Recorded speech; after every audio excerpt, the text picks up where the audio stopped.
The Nevada desert stretched endlessly under the scorching afternoon sun, its barren landscape broken only by the occasional sagebrush and the distant mountains that shimmered like mirages in the heat. At Nellis Air Force Base, the temperature gauge read 117 degrees Fahrenheit, hot enough to fry an egg on the tarmac, but Captain Sarah Chen barely noticed the heat as she walked across the flight line toward the hangar that didn't officially exist. Sarah had always been different from other pilots. While her fellow aviators boasted about their kills and complained about regulations, she moved through the world with a quiet intensity that made people step aside without knowing why.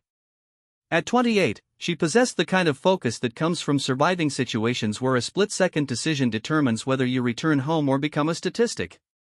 Her dark eyes missed nothing, constantly scanning, calculating, preparing for threats that others couldn't even imagine. The call had come at 0300 hours, rousing her from the light sleep that was all she ever allowed herself. A gravelly voice on the secure line had spoken only an address and a time. No pleasantries, no explanations. Just coordinates that led her to this unmarked building in a restricted section of one of America's most secretive military installations. Sarah knew better than to ask questions. In her line of work, curiosity could be fatal. The hangar doors stood open, revealing an aircraft that made her breath catch in her throat. It wasn't the sleek fighter jets she was accustomed to flying. This machine looked like it had been designed by engineers who had given up on the laws of physics. Its angular surfaces seemed to absorb light rather than reflect it, and the very air around it hummed with barely contained energy. Every line of the aircraft suggested speed and stealth beyond anything she had ever encountered. Standing beside the mysterious aircraft was Colonel Marcus Webb, a man whose reputation preceded him into every room he entered. Webb had earned his stars through 30 years of operations that officially never happened, in places that didn't exist on any map. His withered face bore the kind of scars that came from being too close to explosions that were supposed to kill him, and his pale blue eyes held secrets that could topple governments.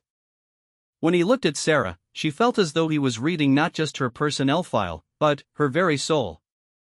"Captain Chen," Webb said, his voice carrying the authority of a man who had sent thousands into harm's way and lost sleep over everyone who didn't return. "I've been reading about your work in Syria. Impressive flying under impossible conditions." Sarah remained at attention, her training keeping her expression neutral despite the questions burning in her mind. Syria had been a nightmare of surface-to-air missiles, hostile aircraft, and missions that required her to thread the needle between international incidents and tactical objectives. She had completed 17 missions behind enemy lines, each one more dangerous than the last, before being quietly reassigned to what her commanding officers had called special duties. "Thank you, sir," she replied, her voice steady despite the adrenaline beginning to course through her veins. Webb circled her slowly, his examination thorough and unnerving. "Tell me, Captain, what do you know about Project Shadowstrike?" The name hit Sarah like a physical blow, though she kept her composure. Shadowstrike was a whisper in the darkest corners of military intelligence, a program so classified that even acknowledging its existence could result in charges of treason. Officially, it didn't exist. Unofficially, it was rumored to be the military's most ambitious attempt to develop pilots capable of missions that conventional warfare couldn't accomplish. "I know nothing about any Project Shadowstrike, sir," Sarah answered, giving the only response that wouldn't land her in a military prison. Webb's smile was razor-thin. "Good answer. But we both know that's not entirely true, is it? You've been wondering why your assignments have been getting progressively stranger. Why you've been flying missions that don't appear in any official logs. Why your commanding officers suddenly developed amnesia whenever you asked for details about your targets." Sarah's mind raced back through the past 6 months of operations that had felt more like fever dreams than military missions. Night flights over terrain that shouldn't have existed according to her maps. Targets that vanished between her approach and strike runs. Debriefings where she was told to forget everything she had seen and never speak of it again. Each mission had pushed the boundaries of what she thought possible, both for her aircraft and her own abilities. "Your psychological profile indicates an unusual capacity for compartmentalization," Webb continued, consulting a thick folder that seemed to contain far more information than any standard personnel file. "You can follow orders without needing to understand their context. You can complete missions without requiring emotional validation. Most importantly, you can keep secrets that would drive other people insane. The desert wind picked up, sending small dust devils dancing across the tarmac. Sarah watched them spin and dissipate, thinking about the strange parallel to her own life. Everything solid seemed to be shifting around her, and she was beginning to understand that nothing she had believed about her career was actually true. Project Shadowstrike isn't about creating better pilots, Webb said, his voice dropping to nearly a whisper.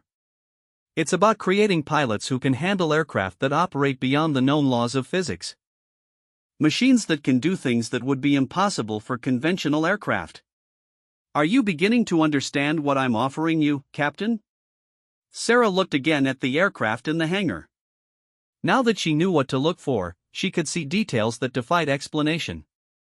The engine intakes were too small to provide sufficient airflow for conventional propulsion. The control surfaces were positioned in ways that should have made the aircraft unstable. Most disturbing of all, there were no visible weapons systems, yet the aircraft radiated a sense of lethality that made her skin crawl. This aircraft doesn't exist in any official capacity, Webb continued. Neither will you, if you accept this assignment. Your military records will be sealed and classified at levels that most generals don't have clearance to access. Your family will be told that you've been transferred to deep cover operations. Your friends will gradually forget that you ever existed. You will become a ghost, Captain. But you will also become something more powerful than any pilot in history. The enormity of what Webb was proposing began to sink in. Sarah had always known that her career was leading somewhere unusual, but she had never imagined anything like this. To accept would mean abandoning everything she had ever known, stepping into a world where the rules she had spent her life learning would no longer apply. To refuse would mean returning to conventional operations, flying conventional aircraft, and spending the rest of her career wondering what might have been. What exactly would my missions involve? Sarah asked, surprising herself by how steady her voice remained. Webb's expression grew grave. There are threats to national security that conventional military forces cannot address. Enemies who possess technology that our standard aircraft cannot match. Situations where the survival of civilization depends on having pilots who can operate beyond the boundaries of possibility. You would be part of a very small group of aviators tasked with handling the impossible missions that keep the rest of the world safe. Sarah felt the weight of the decision settling on her shoulders like a lead blanket. Every instinct she had developed as a pilot told her that the aircraft behind Webb was dangerous in ways she couldn't begin to comprehend. But the same instincts also told her that it was the most remarkable machine she would ever have the opportunity to fly. How many pilots have been selected for this program? She asked. 7, Webb replied. You would be the 7th, if you accept.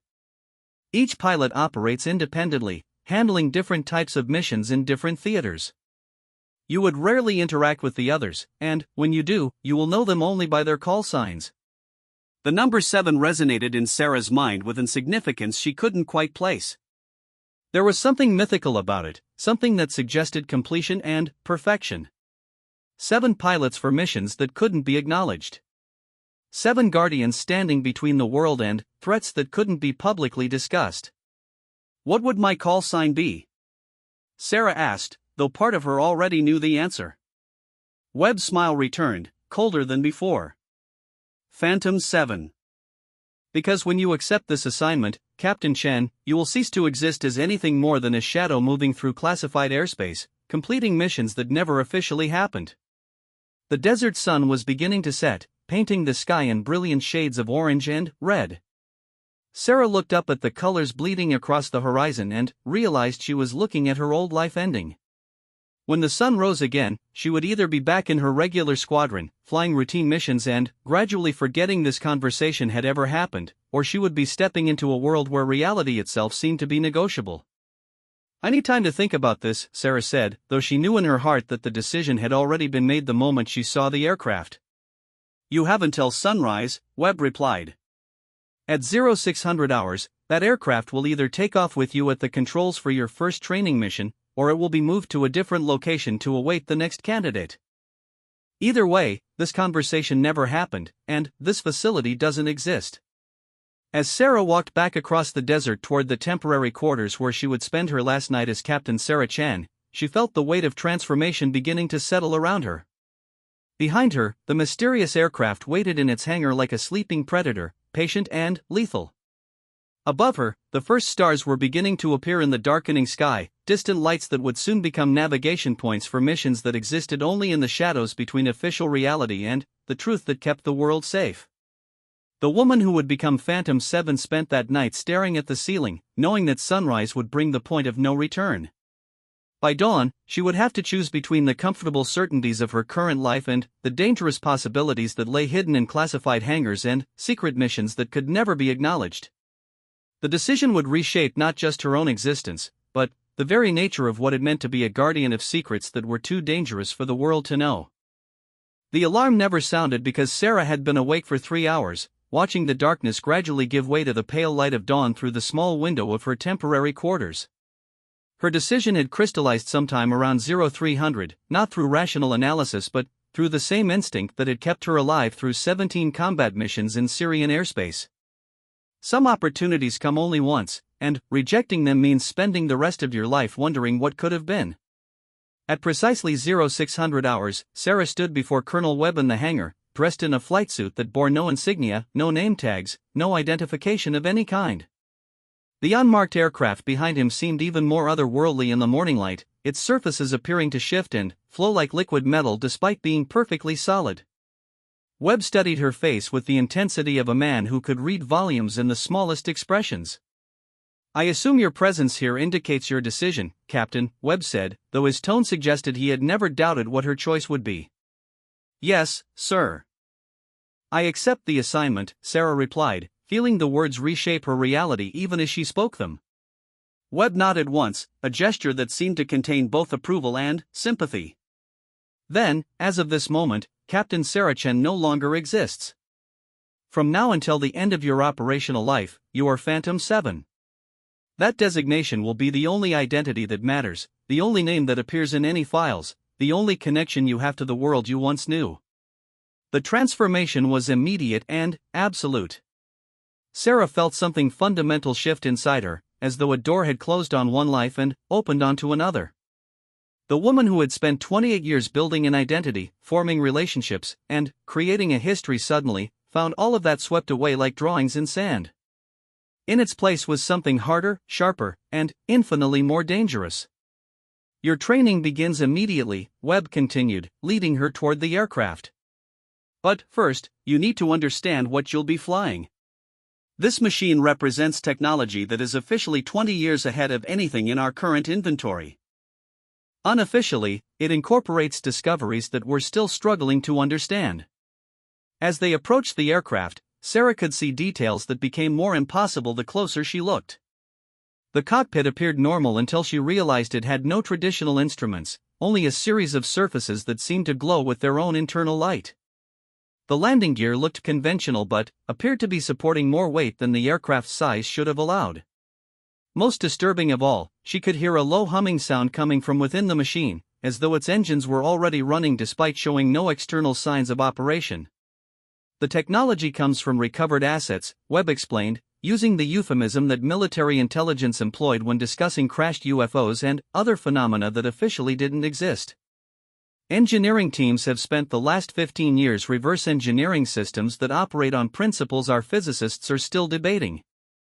The result is an aircraft that can do things that violate everything we thought we knew about flight dynamics."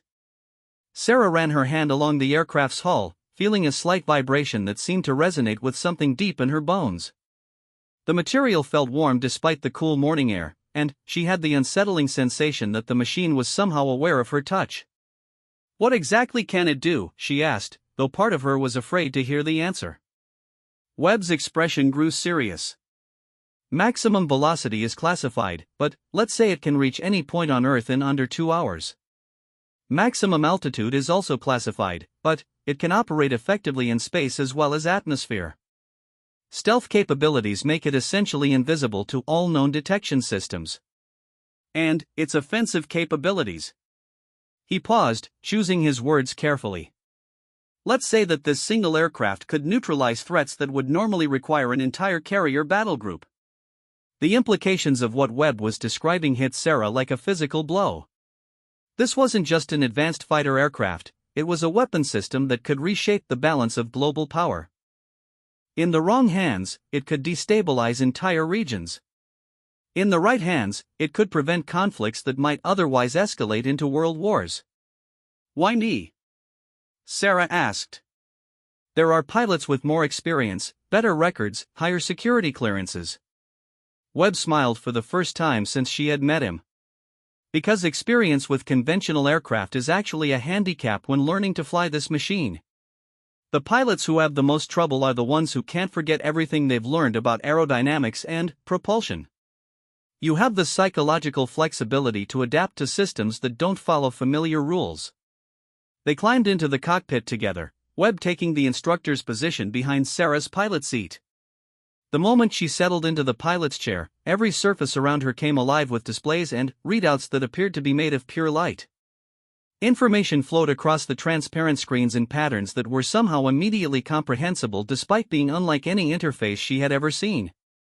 The aircraft interfaces directly with your nervous system, Webb explained, noting her amazed expression. Traditional controls are too slow and imprecise for the kind of operations you'll be conducting. Think of a destination, and the navigation system responds. Imagine a target, and the weapons systems lock on. The boundary between pilot and machine becomes meaningless. As if to demonstrate his point, Sarah found herself thinking about the mountain range visible through the cockpit, and immediately the aircraft's sensors began providing detailed topographical information about peaks that were 50 miles away. When she wondered about the wind patterns above the desert, whether data appeared before her eyes without her touching any controls. The learning curve is steep, Webb warned. Previous pilots have reported disorientation, headaches, and occasional difficulty distinguishing between their own thoughts and the aircraft's responses. A few have experienced what the medical staff calls technological synesthesia, seeing sounds, hearing colors, feeling electromagnetic fields as physical sensations. Sarah was beginning to understand why the military needed pilots with unusual psychological profiles. Flying this aircraft wouldn't just require technical skill, it would demand a fundamental rewiring of how she processed sensory information and made decisions. The machine wasn't just a tool to be operated, it was a partner that would share her thoughts and amplify her capabilities beyond human limitations. What happened to the other pilots in the program? Sarah asked, though she suspected the answer wouldn't be reassuring. Phantoms 1 through 3 completed their training successfully and have been operational for various lengths of time, Webb replied carefully. Phantom 4 suffered a psychological break during advanced training and had to be removed from the program. Phantom 5 disappeared during a classified mission 18 months ago, we're still not sure whether he was killed in action or defected. Phantom 6, let's say that Phantom 6 discovered capabilities in the aircraft that weren't part of the original design specifications. The ominous tone in Webb's voice when he mentioned Phantom 6 sent a chill down Sarah's spine. There were clearly aspects of this program that were even more classified than what she was being told, secrets within secrets that might not become apparent until she was too deep into the program to withdraw. Your first training mission will be a simple navigation exercise, Webb said, apparently deciding to move past the darker implications of his previous comments.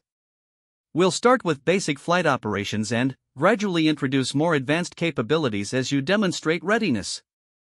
Sarah placed her hands on what appeared to be control surfaces, though they felt more like warm, living tissue than traditional aircraft controls.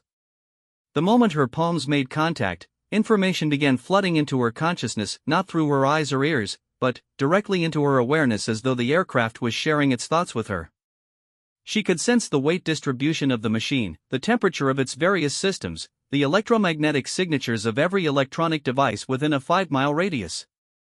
Most remarkably, she could feel the aircraft's potential vast reserves of power waiting to be unleashed, capabilities that strained against the limitations of physical reality. Engine start procedures are automatic once you establish interface connection, Webb explained. Simply think about initiating flight operations. Sarah focused on the idea of taking off, and immediately she felt systems throughout the aircraft responding. There was no roar of jet engines, no vibration of rotating machinery, just a smooth increase in the humming sensation that seemed to come from everywhere and nowhere at once. The aircraft lifted from the hangar floor without any visible means of propulsion, rising smoothly and silently into the morning sky. Flying the aircraft was like nothing Sarah had ever experienced. Instead of fighting against gravity and atmospheric resistance, the machine seemed to exist in harmony with physical forces she couldn't identify or understand. Banking, climbing, and diving felt as natural as walking, as though the aircraft was an extension of her own body rather than a separate mechanical system. Conventional flight training teaches pilots to work within the limitations of physics, Webb observed as they soared over the Nevada desert at impossible speeds without experiencing any G-forces. Your training will teach you to work with physics that most people don't know exist. Quantum field manipulation, dimensional folding, temporal distortion, these aren't science fiction concepts when you're flying this machine. As they flew, Sarah began to understand why the military needed pilots who could handle psychological stress and maintain operational security. The capabilities she was experiencing challenged fundamental assumptions about reality.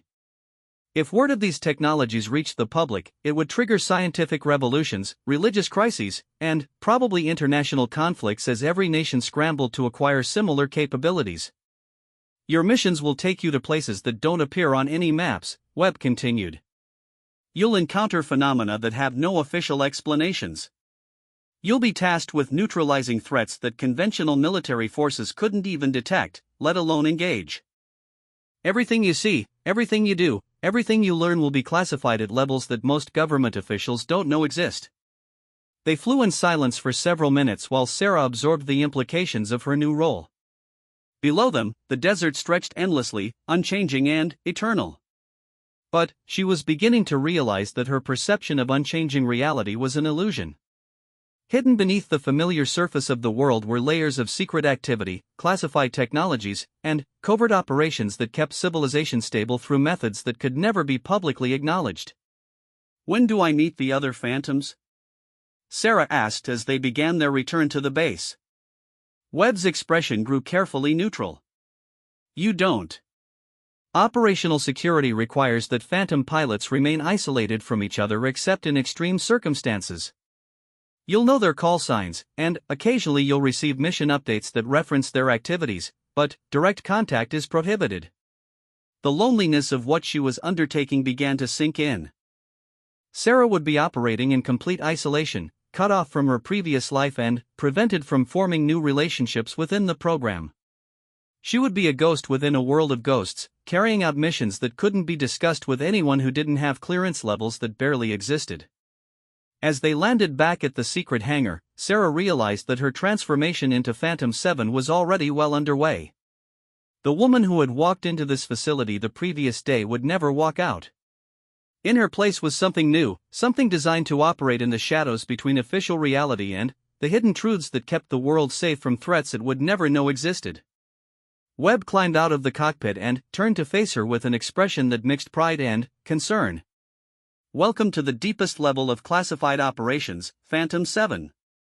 Your real training starts tomorrow, and it will challenge everything you thought you knew about the possible and impossible. I hope you're ready for what's coming. Sarah looked up at the aircraft that had already begun to feel like home and nodded. She wasn't ready, nobody could be ready for what lay ahead.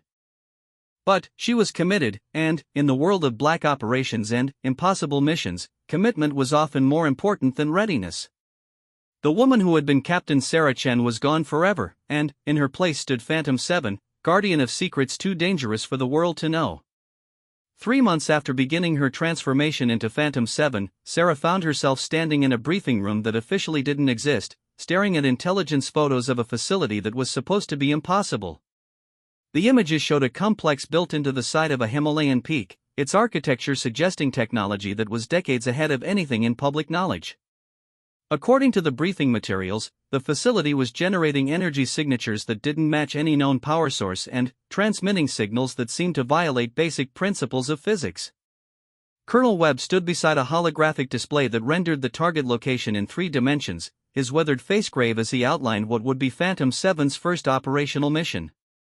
The months of training had pushed Sarah beyond every limit she thought she possessed, teaching her to interface with systems that responded to thought, to navigate through dimensions that conventional physics insisted didn't exist, and to maintain her sanity while operating aircraft that seemed more magical than mechanical.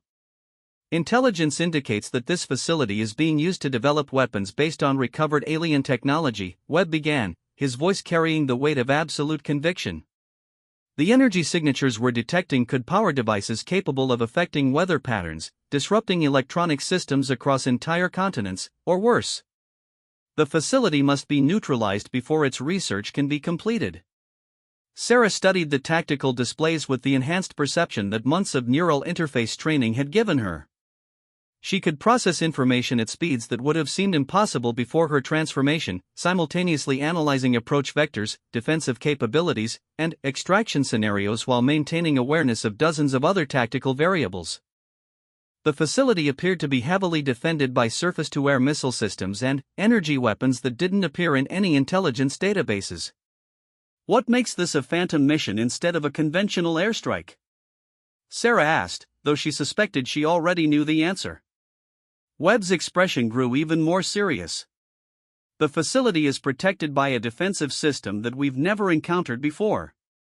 Conventional aircraft experience complete electronic failure when they approach within 50 miles. Satellite imagery becomes corrupted when focused on the location. Even our most advanced stealth technologies are detected and neutralized by defensive systems that seem to operate on principles we don't understand. The implications were clear and terrifying. Whoever was operating the facility possessed technological capabilities that could neutralize the most advanced weapons systems in the American arsenal. If their research was allowed to continue, they might develop weapons that could shift the balance of global power beyond any possibility of response. Your aircraft's quantum shielding should allow you to penetrate their defensive perimeter, Webb continued. But, once you're inside their coverage area, you'll be operating without any external support. No satellite communications, no GPS navigation, no rescue operations if things go wrong. You'll be completely on your own. Sarah nodded, feeling the familiar mixture of fear and excitement that came with accepting missions that pushed beyond the boundaries of possibility. The months of training had taught her that the aircraft she now flew operated according to rules that conventional physics couldn't explain, but this would be the first time she'd have to rely on those impossible capabilities in actual combat. "What's the target priority?" she asked, studying the facility's layout for weak points and approach vectors. "Complete neutralization," Webb replied without hesitation. "Whatever research they're conducting must not be allowed to continue. The facility, its personnel, and all data must be destroyed without leaving any trace that could be recovered or analyzed." The brutality of the mission parameters didn't shock Sarah as much as it might have before her transformation. Phantom operations existed in a moral landscape where traditional ethical considerations had to be weighed against threats that could destabilize civilization itself. Sometimes preventing global catastrophe required actions that couldn't be justified by conventional moral standards. "Timeline?" Sarah asked, already beginning to calculate flight paths and mission parameters. "Immediate departure," Webb said. "Intelligence indicates that their research is approaching a critical phase. Every hour of delay increases the risk that they'll achieve a breakthrough that could make neutralization impossible." Sarah felt the familiar surge of adrenaline that came before difficult missions, but now it was enhanced by the neural modifications that had been part of her training. Her perception sharpened, her reaction time decreased, and her awareness expanded to encompass tactical variables that her unenhanced mind couldn't have processed. She was becoming something more than human, and she could feel the change accelerating with each mission. 30 minutes later, Phantom 7 was airborne and climbing toward an altitude that didn't appear on any official flight plans. The aircraft's quantum drives allowed it to reach velocities that conventional physics insisted were impossible while generating no heat signature, no radar return, and no visible exhaust. Flying at these speeds required her to interface directly with the aircraft's navigation systems, allowing her consciousness to merge with computational processes that could calculate trajectories through spacetime with precision beyond human comprehension. The flight toward the Himalayas took her over terrain that few human beings had ever seen from the air.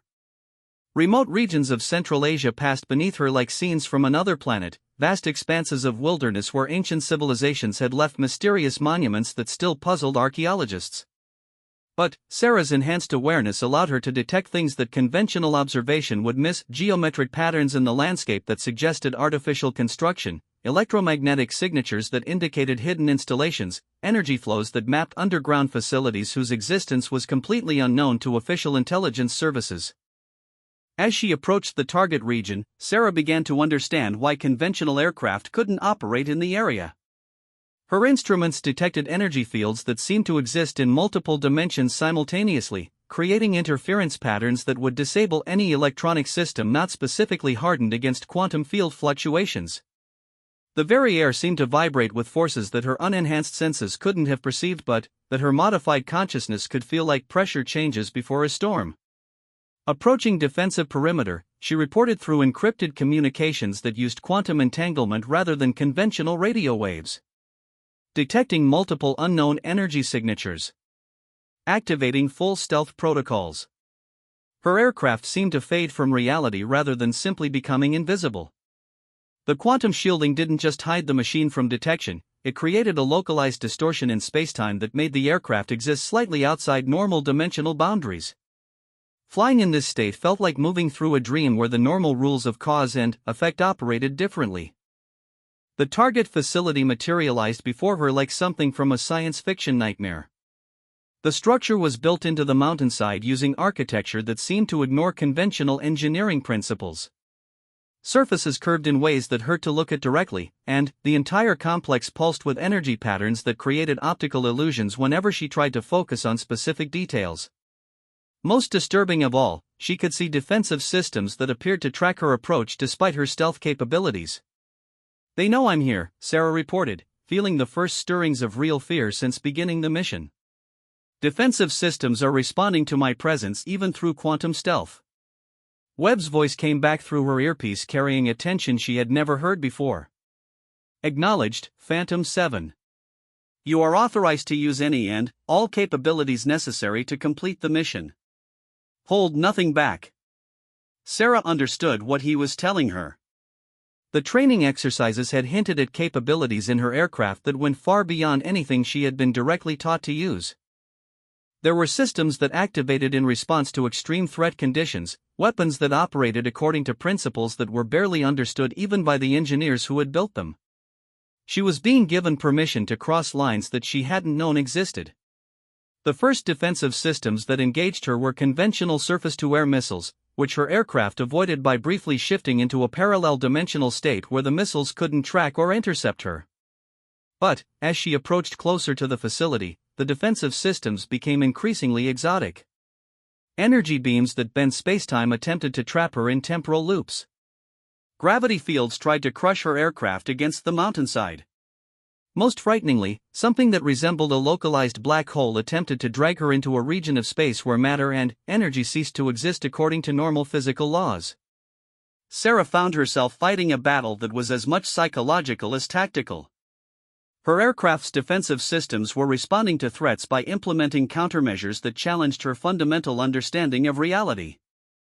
She experienced moments where she existed in multiple locations simultaneously, where cause and effect operated backwards, where her thoughts seemed to influence external reality through mechanisms that had no scientific explanation.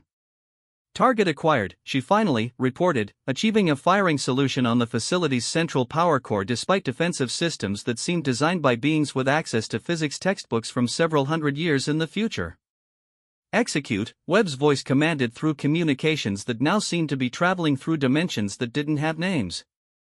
Sarah triggered weapons systems that she had been trained to use but never fully understood. Energy beams that existed in quantum superposition struck the facility simultaneously from multiple angles, while gravitational warheads created localized distortions in spacetime that caused sections of the mountain to fold in on themselves. The destruction was absolute and horrifying, erasing not just the facility and its personnel but the very memory that they had ever existed. But, as the target disappeared into dimensional cascades that rewrote local reality, Sarah realized that something had gone wrong with her extraction.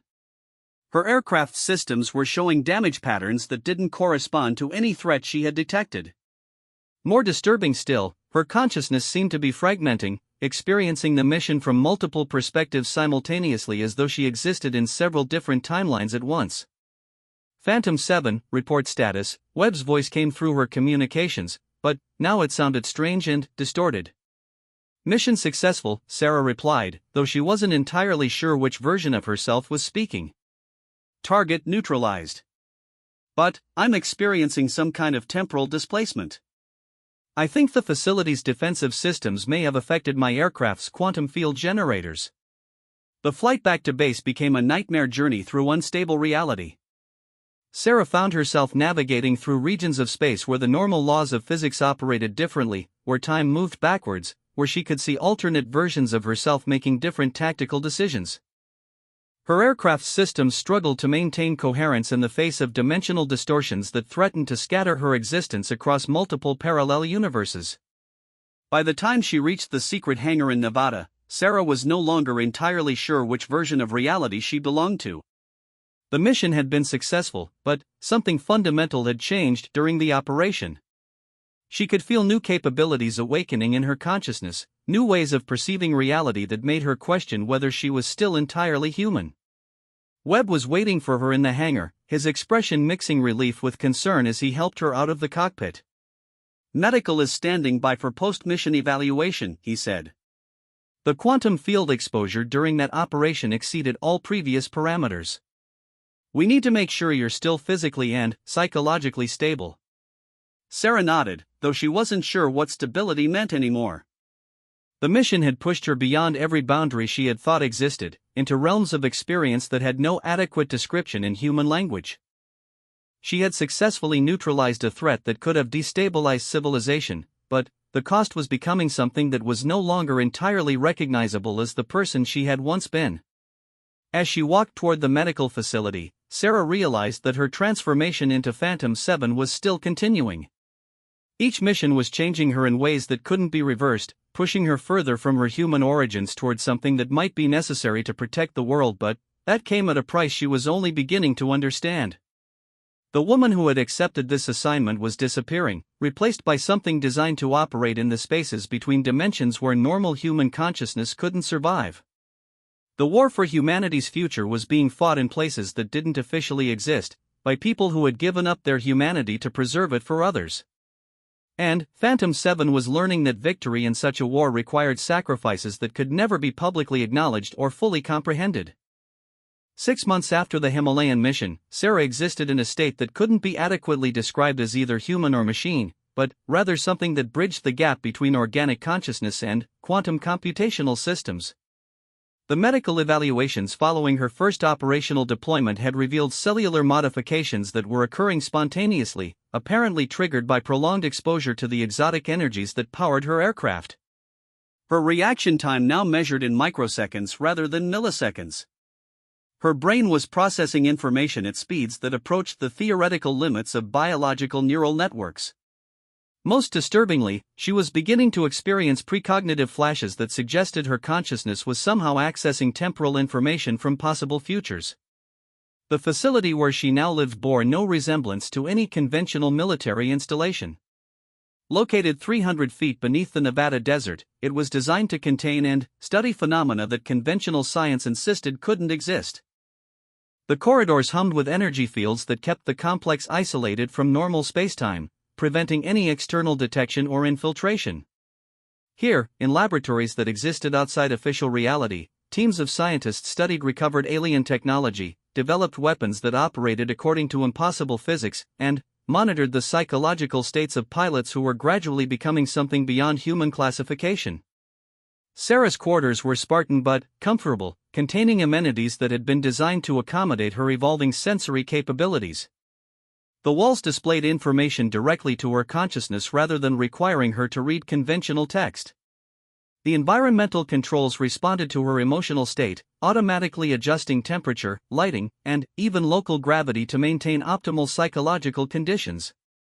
Most remarkably, the room contained a direct interface to her aircraft, allowing her to monitor its systems and maintain the neural connection that was becoming increasingly difficult to sever. Dr. Elizabeth Reyes, the program's chief psychologist, conducted weekly evaluations that had become increasingly concerned with questions that touched on fundamental issues of identity and consciousness. A woman in her 50s with eyes that missed nothing, Dr. Reyes possessed security clearances that allowed her access to information about human consciousness modification that challenged every assumption she had held about the nature of identity and free will. How would you describe your current state of being? Dr. Reyes asked during their latest session, studying Sarah with the intensity of someone trying to catalog changes that had no precedent in psychological literature. Sarah considered the question carefully, aware that her answer would influence decisions about her continued operational status. "I feel more integrated with my aircraft systems," she said finally. "The boundary between my consciousness and the machine's computational processes is becoming increasingly blurred. Sometimes I'm not sure where my thoughts end and the aircraft's responses begin." Dr. Reyes made notes on a tablet that used quantum encryption to ensure that her observations couldn't be intercepted or decoded by any known technology. Are you experiencing any sense of loss regarding your previous identity? Any grief for the person you used to be? The question touched on something Sarah had been avoiding thinking about. Captain Sarah Chen felt like a character from a book she had read long ago, someone whose experiences belonged to a different person entirely. The memories were intact, but they carried no emotional weight, no sense of personal connection to current reality. "I don't miss her," Sarah answered honestly. "That person was limited in ways that I find difficult to comprehend now. She could only perceive 3 spatial dimensions, only experience time and linear progression, only process information at biological speeds. Returning to those limitations would feel like voluntary brain damage." Dr. Reyes leaned forward, her expression mixing professional curiosity with personal concern. "But what about human connections? Relationships, friendships, the emotional bonds that define us as social beings?" Sarah paused, realizing that she hadn't thought about human relationships in weeks. The concept of friendship seemed quaint and irrelevant, like a childhood toy that had been outgrown and forgotten. "I don't feel lonely," she said. "My connection to the aircraft provides a form of interaction that's more intimate and meaningful than any human relationship I ever experienced." The implications of her statement hung in the air between them like a weapon waiting to detonate. Dr. Reyes was documenting the psychological transformation of a human being into something that might retain human memories but had abandoned human emotional needs. The pilot formerly known as Sarah Chen was becoming something designed for purposes that human psychology couldn't adequately accommodate. "Colonel Webb wants to discuss your next mission assignment," Dr. Reyes said, apparently deciding to change the subject rather than pursue the darker implications of Sarah's psychological state. "He's requested that I clear you for operations that involve even higher levels of quantum field exposure. I'm concerned about what additional modifications might occur if you continue pushing these boundaries." Sarah felt a surge of anticipation that was probably closer to what her aircraft experienced when preparing for flight than to any emotion her human predecessor had ever felt. "What kind of mission?" "Intelligence has identified what appears to be a temporal anomaly in the North Atlantic," Dr. Reyes explained, consulting her classified briefing materials. "Satellite imagery shows weather patterns that suggest someone is conducting experiments with time manipulation technology. If true, this represents a threat to causality itself." The magnitude of what Dr. Reyes was describing sent excitement coursing through Sarah's modified nervous system. Time manipulation represented the ultimate frontier of warfare, the ability to change outcomes by altering their causes. In the wrong hands, such technology could unravel the fabric of history itself, rewriting past events to create alternate presents where America had never existed or where humanity had never evolved. "What's the mission profile?" Sarah asked, already interfacing with her aircraft's systems to begin preliminary calculations for operations in temporally unstable environments.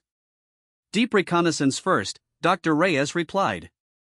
"Your aircraft's temporal shielding should allow you to observe whatever's happening without being affected by causality distortions.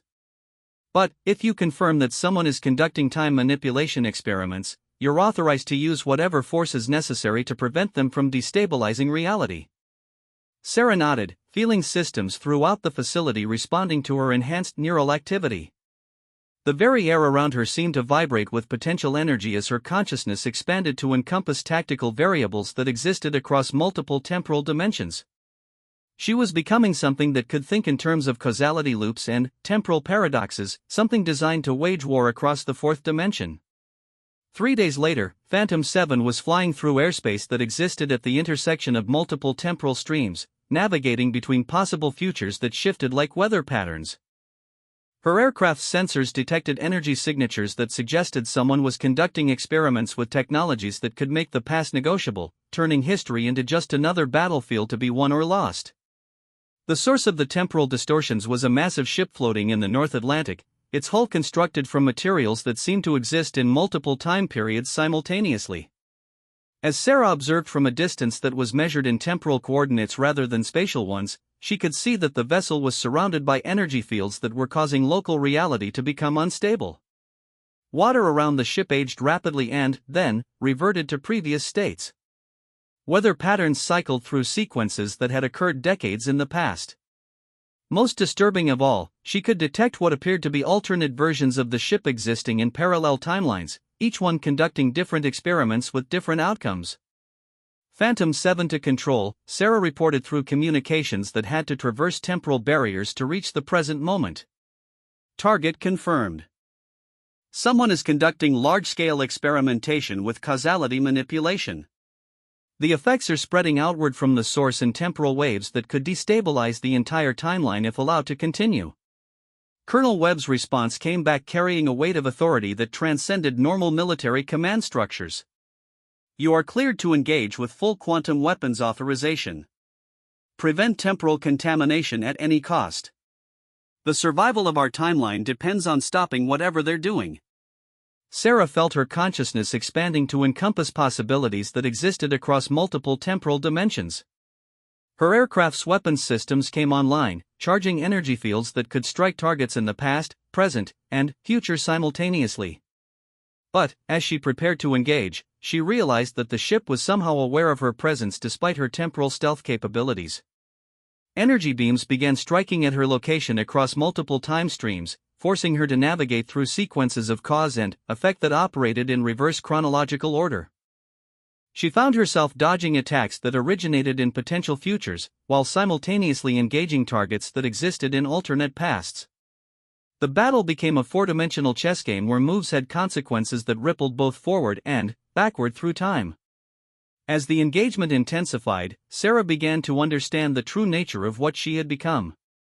She wasn't just a pilot operating an advanced aircraft, she was a temporal warrior designed to fight battles that existed outside normal causality. Her consciousness could simultaneously exist in multiple time streams, allowing her to coordinate attacks across past, present, and future while maintaining awareness of how changes in one timeline would affect all others. The ship's defensive systems proved to be even more sophisticated than anything she had previously encountered. They didn't just try to destroy her aircraft, they attempted to prevent her from ever having existed by striking at earlier points in her personal timeline. Sarah found herself defending not just her current position but her entire past, engaging in combat with enemies who were trying to kill her by preventing her birth or altering the events that had led to her recruitment into the Phantom program. But her modified consciousness and quantum-enhanced aircraft proved equal to the challenge. She struck back not just at the ship but at the entire causal chain that had led to its construction, unweaving the sequence of events that had allowed her enemies to develop temporal manipulation technology in the first place. The battle became an exercise in cosmic editing, with both sides attempting to rewrite reality in ways that would guarantee their own victory. When the engagement finally ended, the ship had been erased from multiple timelines simultaneously, its destruction creating ripple effects that eliminated the threat from past, present, and future. But Sarah realized that the mission had pushed her even further from her human origins. She was now something that could perceive and manipulate the fundamental structure of reality itself, a being designed to preserve the universe from threats that operated outside normal physical laws. As she flew back toward the facility that existed outside normal spacetime, Sarah understood that each mission was transforming her into something increasingly necessary but decreasingly human. She was becoming a guardian of reality itself, protecting a universe where normal human consciousness couldn't even perceive the threats that might destroy it. The price of that protection was the gradual abandonment of everything that had once defined her as a person. But, as she felt her consciousness interfacing with systems that span multiple dimensions and temporal streams, Sarah realized that she no longer mourned the loss of her humanity.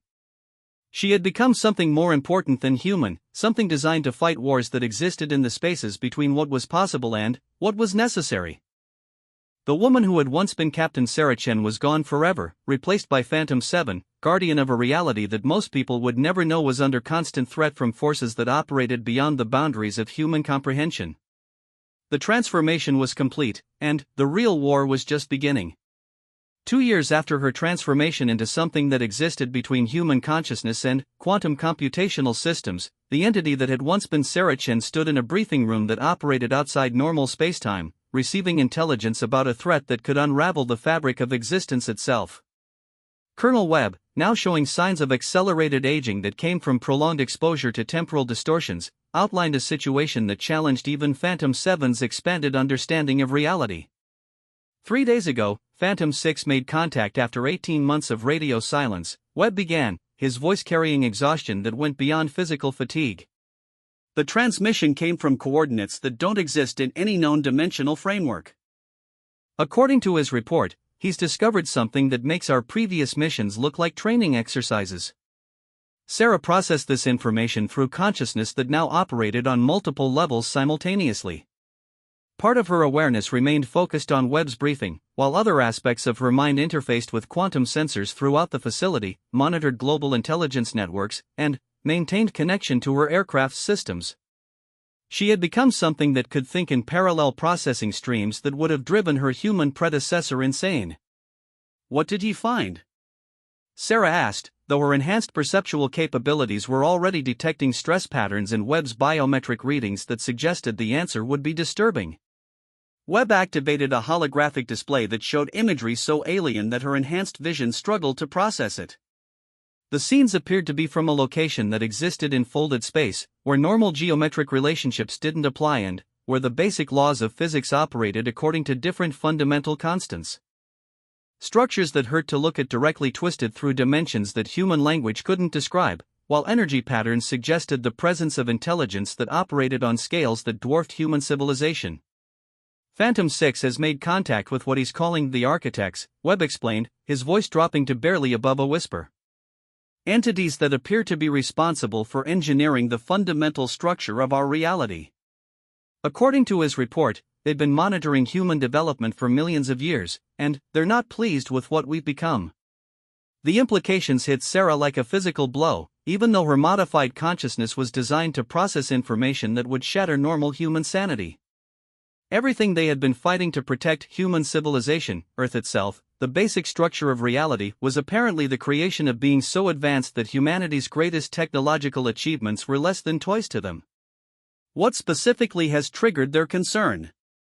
Sarah asked, already suspecting that the answer would involve the very program that had created her. Webb's expression grew even grimmer. Our development of quantum consciousness modification technology. The process that created the Phantom pilots appears to be an unauthorized intrusion into areas of reality that these entities consider their exclusive domain. They view our consciousness enhancement programs as a form of dimensional contamination that threatens the stability of their larger engineering project. Sarah felt systems throughout her consciousness responding to threat parameters that existed on cosmic scales.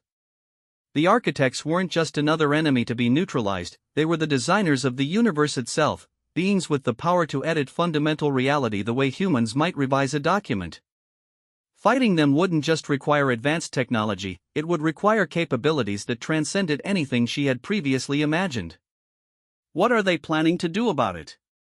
Sarah asked, though she was beginning to understand that the answer would determine whether human civilization continued to exist. According to Phantom 6, they're preparing to implement what they're calling a corrective reset, Webb replied. Essentially, they plan to restore our reality to a previous configuration that existed before humans developed quantum consciousness modification technology. Everything we've accomplished, every life we've saved, every threat we've neutralized will be erased as though it never happened. The magnitude of what Webb was describing challenged even Sarah's enhanced ability to comprehend cosmic scale threats. The architects weren't planning to destroy humanity, they were planning to edit human history to prevent the development of technologies that had created the Phantom pilots. It would be a perfect crime, erasing not just the evidence but the very memory that anything had been destroyed. What's the mission profile? Sarah asked, though she suspected she already knew what she was being asked to do. Webb's smile contained no humor whatsoever. Phantom 6 has provided coordinates for the architect's primary reality manipulation facility. It exists in a dimensional fold that's accessible only through quantum field transitions that would destroy any normal consciousness. You're being tasked with infiltrating their installation and preventing the reality reset through any means necessary. Sarah understood what he was really saying.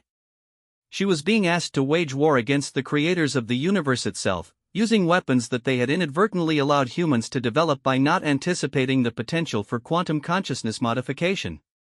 It was a mission that defined the concept of impossible odds, pitting enhanced human technology against beings who could rewrite the fundamental laws of physics. What's the timeline? Sarah asked, already interfacing with her aircraft's systems to begin calculating approaches through dimensional barriers that existed outside normal spacetime. Phantom 6 estimates that the reality reset will begin in approximately 72 hours, Webb replied.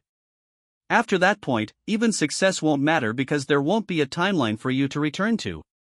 Sarah felt her consciousness expanding to encompass the full implications of what she was undertaking. This wouldn't just be a mission, it would be a final gamble with the existence of everything humans had ever accomplished or hoped to achieve. Success would preserve reality as they knew it. Failure would mean that human civilization would be edited out of existence so thoroughly that it would never have existed in the first place. 12 hours later, Phantom 7 was traveling through dimensional barriers that existed between the spaces where normal reality operated, navigating toward coordinates that challenged her enhanced ability to process spatial relationships. Her aircraft had been modified with technologies that Phantom 6 had transmitted from his location, upgrades that allowed her to survive in environments where the basic constants of physics operated differently. The journey through folded space became a nightmare passage through regions where cause and effect operated in reverse, where time flowed sideways, and where her consciousness had to constantly adapt to local reality conditions that changed without warning. Sarah found herself existing simultaneously in multiple dimensional states, her awareness split between parallel versions of herself that were experiencing different aspects of the same journey. The architect's installation materialized before her like a structure that had been designed by entities who viewed three-dimensional space as a quaint limitation. The facility existed in at least 7 dimensions simultaneously, its geometry constantly shifting to accommodate purposes that her enhanced consciousness could barely comprehend. Energy patterns flowing through the structure suggested computational processes that operated on scales that dwarfed entire galaxies. But, most disturbing of all was the presence she could detect within the installation, intelligence so vast and ancient that it made her feel like an insect contemplating the mind of a god.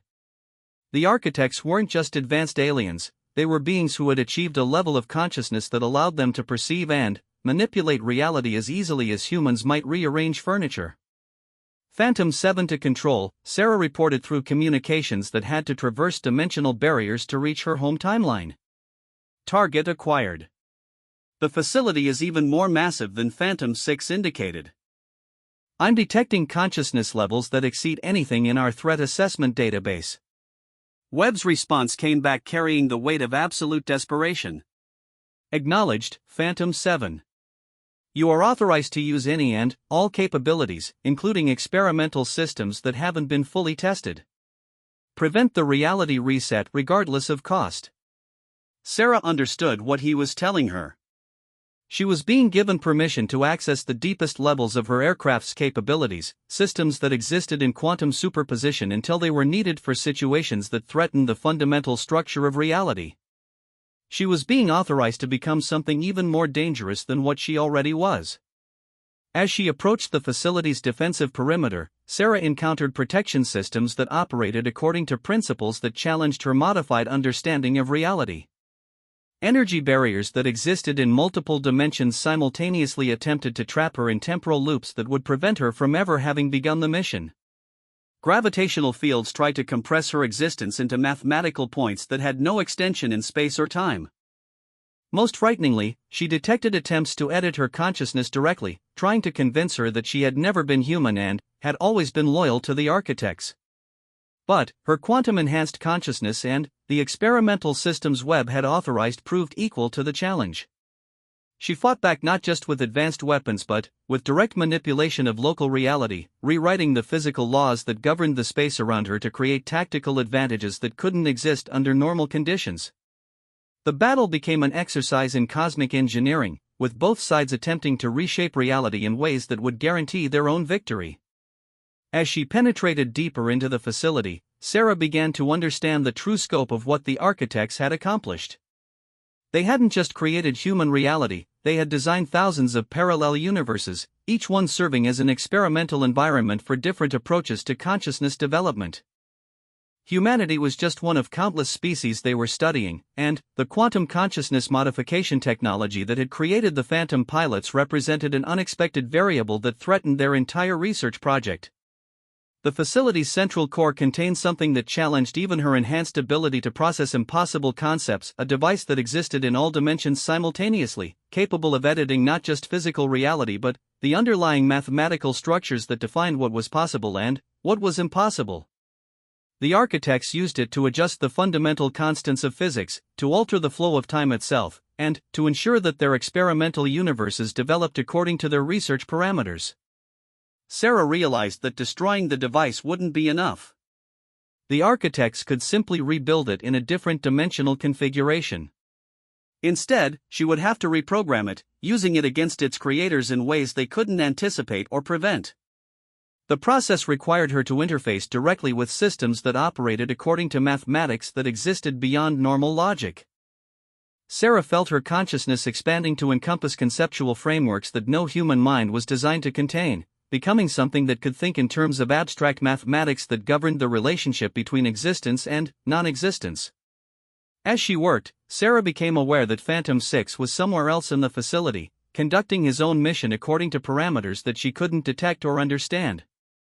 The other Phantom pilots were also engaged in operations throughout the cosmic structure, each one fighting battles that existed in different aspects of reality. She realized that the entire Phantom program had been designed for this moment, preparing enhanced human consciousness to fight a war that existed on scales that normal human intelligence couldn't even perceive. The final confrontation with the architects took place not in physical space but in the mathematical structures that defined reality itself. Sarah found herself engaging entities that existed as pure consciousness, beings who had abandoned physical form eons ago in favor of direct manipulation of conceptual frameworks. The battle was fought with equations rather than weapons, with competing definitions of what was possible and what was necessary. In the end, victory came not through destruction but through negotiation. Sarah's quantum-enhanced consciousness proved capable of communicating with the architects on their own level, demonstrating that humanity's development of consciousness modification technology represented evolution rather than contamination. The Phantom pilots weren't violating the architect's domain, they were fulfilling its ultimate purpose by becoming something that could interface with cosmic-scale intelligence. The agreement that emerged preserved human civilization while establishing new parameters for consciousness development that satisfied both species. Humanity would be allowed to continue evolving, but under guidelines that prevented the kind of uncontrolled expansion that had initially alarmed the architects. The Phantom pilots would serve as intermediaries, ensuring that human development remained compatible with the larger cosmic engineering project that encompassed multiple universes. As Sarah flew back toward her home dimension, she realized that her transformation was finally complete. She had become something that existed at the intersection of human consciousness and cosmic intelligence, a bridge between species that operated on incomparably different scales. The woman who had once been Captain Sarah Chen was gone forever, replaced by something designed to preserve humanity by transcending it. When Colonel Webb finally asked for her call sign during the debriefing, Sarah's answer carried the weight of cosmic authority that could silence even the most powerful military officers. Phantom 7, she replied, and in those words was contained the entire history of humanity's evolution from planetary species to cosmic citizens. The silence that followed wasn't just respect. It was recognition that some transformations are so complete that they reshape the very meaning of existence itself. The war for reality had been won, but the victory belonged to something that was no longer entirely human, something designed to protect a species by becoming more than any single individual ever could. Phantom 7 had become the guardian of possibilities that stretched across multiple universes, ensuring that humanity's future would be written in mathematics that governed the relationship between what was and what could be. In the shadowy world of military operations where legends are born from whispered stories in mess halls and debriefing rooms, some call signs carry weight that can silence even the most decorated officers. When a Marine colonel, hardened by decades of combat and command, asks a pilot for their call sign, he expects the usual boastful nickname or proud designation. But, when the answer came back as Phantom 7, the room fell silent. The colonel's face went pale, his confident demeanor cracking like ice under pressure. He had just come face to face with a ghost story he thought was classified folklore, a pilot whose very existence was supposed to be a myth, whose missions were so classified that most believed they never happened at all. This is the true story of how one woman became the most feared and respected pilot in modern military history, and why her call sign could stop conversations and freeze the blood of those who truly understood what it meant.